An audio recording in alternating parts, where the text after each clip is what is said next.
और बाबूलाल मरांडी को नेता प्रतिपक्ष का दर्जा देने की मांग बीजेपी ने एक बार फिर से दोहराई। आपको बताया कि इस संबंध में महत्वपूर्ण डेवलपमेंट के आसार भी हैं।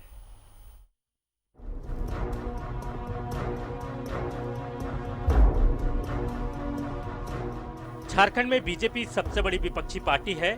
इसके अपने 25 विधायक हैं। झारखंड विकास मोर्चा के विलय से बाबूलाल मरांडी को भी बीजेपी अपना ही मानती है, इसलिए नेता प्रतिपक्ष का दर्जा अपना अधिकार मानती है। लेकिन अभी तक विधानसभा अध्यक्ष रविंद्रनाथ महतो ने इस पर फाइनल निर्णय नहीं लिया है। इधर बीजेपी प्रदेश अध्यक्ष दीपक प्रकाश ने स्पीकर को पत्र लिखकर मामले को गरमा दिया है। झारखंड विकास मोर्चा के जो अन्य विधायक थे प्रदीप यादव, उन्होंने अब चुनाव आयोग में जाकर के अपना पक्ष रखने का काम भी किया था। अब उनके माध्यम से उनके कई प्रतिनिधि भी रखने का काम किया था, लेकिन उनके मांग का चुनाव आयोग ने निरस्त किया है। और अब कुल मिलाकर के स्पष्ट हो गया कि झारखंड विकास मोर्चा का विलय भारतीय जनता पार्टी में कानून सम्मत, संवैधानिक सम्मत हुआ है। और अब यदि कोई बहाना करते हैं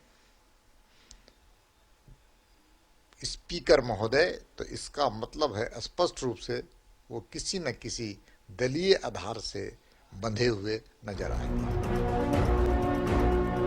लेकिन 10वीं अनुसूची की कसौटी पर इस एपिसोड को परखा जा रहा है। कानून के जानकारों से विचार लिए जा रहे हैं। जेएमएम के नेता सुप्रियो भट्टाचार्य ने बीजेपी अध्यक्ष दीपक प्रकाश के पत्र लिखने के मामले पर सवाल खड़ा किया है। साथ ही कहा है कि बाबूलाल मरांडी ने संविधान की 10वीं अनुसूची का उल्लंघन किया है। देखिए, स्पीकर को कोई भी बाहर के आदमी, क्योंकि स्पीकर आसन होता है, स्पीकर किसी के दबाव में आकर कोई काम होता नहीं, और ये असंवैधानिक काम है कि कोई बाहर का व्यक्ति स्पीकर को किसी चीज के लिए आग्रह करे चाहे निर्देशित करे। ये सरासर गलत है और हम समझते हैं कि इससे चीजें और उलझ जाएंगी, क्योंकि जो स्पष्टता जो नियम कहता है, जो सदन के अंदर का नियम कहता है, उसका संरक्षक आसन होता है, स्पीकर होते हैं। और सदन के अंदर का जो नियम है, जहां तक मेरी जानकारी है, मैं समझ पाता हूं चीजों को, कि ये स्पष्टता 10वीं अनुसूची का उल्लंघन है। और 10वीं अनुसूची का उल्लंघन का मतलब कि आपकी सदस्यता जाएगी। बीजेपी एक ही राग अलाप रही है कि भारत निर्वाचन आयोग ने झारखंड विकास मोर्चा के बीजेपी में विलय को मान्यता दे दी है, लेकिन विधायक की मान्यता के मामले में स्पीकर का आदेश अंतिम होगा। संविधान के जो जानकार हैं वो कुछ अच्छे संकेत नहीं दे रहे हैं।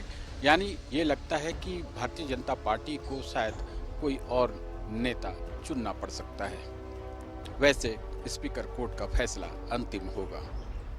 कैमरामैन हेमंत के साथ राजेश कुमार, न्यूज़ 11 भारत, रांची।